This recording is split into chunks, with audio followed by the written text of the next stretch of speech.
Je pense qu'on n'a pas grand-chose à envier à la capitale, puisque effectivement en Nouvelle-Aquitaine, on a des fonds de soutien avec la région qui sont assez importants, avec pas mal de dispositifs. On a effectivement aussi l'Engmin, qui est la seule école en fait publique qui est dans le secteur du jeu vidéo. Il y a énormément de choses qui aujourd'hui sont faites dans la région pour justement aider le développement et tout ça. Aujourd'hui, pour dynamiser le territoire, on a notre aide à la production jeux vidéo et nous réfléchissons aujourd'hui aussi à étoffer notre fonds de soutien d'une aide à la création qui serait dédiée aux individus, aux créateurs et non aux studios comme l'aide à la production. Les organismes publics qui s'intéressent à nous, que ce soit la région, Magis, etc. Ils subventionnent, financent, nous aident, nous supportent, nous côtoient, nous épaulent.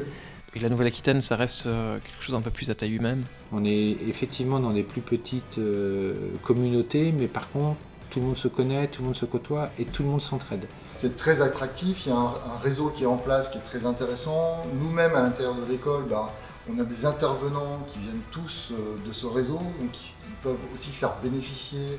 Ce qu'on peut donner comme spécificité du territoire de la Nouvelle-Aquitaine, c'est déjà de dire que la région est une des mieux dotées en termes de financement aux jeux vidéo, avec un budget à 600 000 € par an.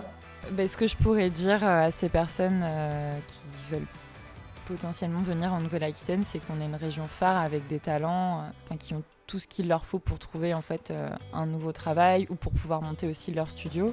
Et donc pour des investisseurs, en fait, ça permet aussi de pouvoir venir trouver des pépites qui ne sont pas forcément partout sur le territoire, puisqu'on a vraiment une belle offre aussi qualitative en termes de création, avec le pôle d'Angoulême, les industries culturelles créatives qui sont assez importantes, avec tout le pôle aussi animation. Oui, je pense que la région Nouvelle-Aquitaine est vraiment une des régions pilotes pour le jeu vidéo en France.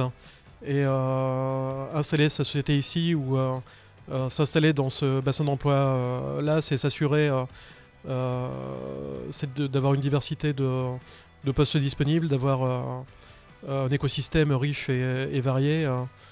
Et il y a peu de régions françaises qui proposent ça, je crois. Tu peux aller du plus petit studio indé au plus gros AAA selon ta volonté. Voilà, est-ce que tu as envie de faire partie d'une très très grosse boîte, mais avec des domaines assez pointus dans lesquels tu vas pouvoir peut-être t'éclater techniquement ou au moins faire jouer ton expertise en fait sur un sujet et puis t'améliorer encore et encore, ou au contraire aller sur plein de sujets différents parce que tu as envie de créer ton jeu 3-4 personnes dans un petit studio indé, donc tu vas vraiment avoir un peu toutes les possibilités.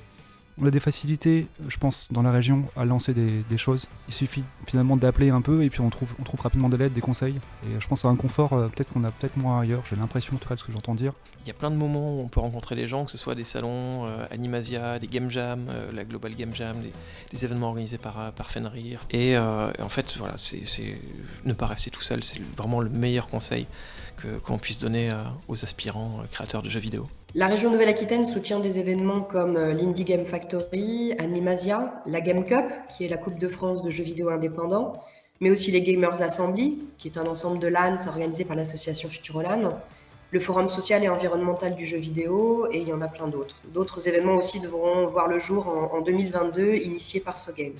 Alors soyez curieux, voilà, et curieux pas seulement dans le domaine du jeu vidéo, il faut être curieux dans plein d'autres secteurs aussi, que ce soit le cinéma, l'art, la littérature, voilà, toutes les inspirations sont bonnes à prendre de toute façon, même pour travailler dans le jeu vidéo. À ceux qui souhaitent intégrer l'industrie du jeu vidéo, je peux que recommander très chaudement de vous plonger dans le monde du travail le plus tôt possible.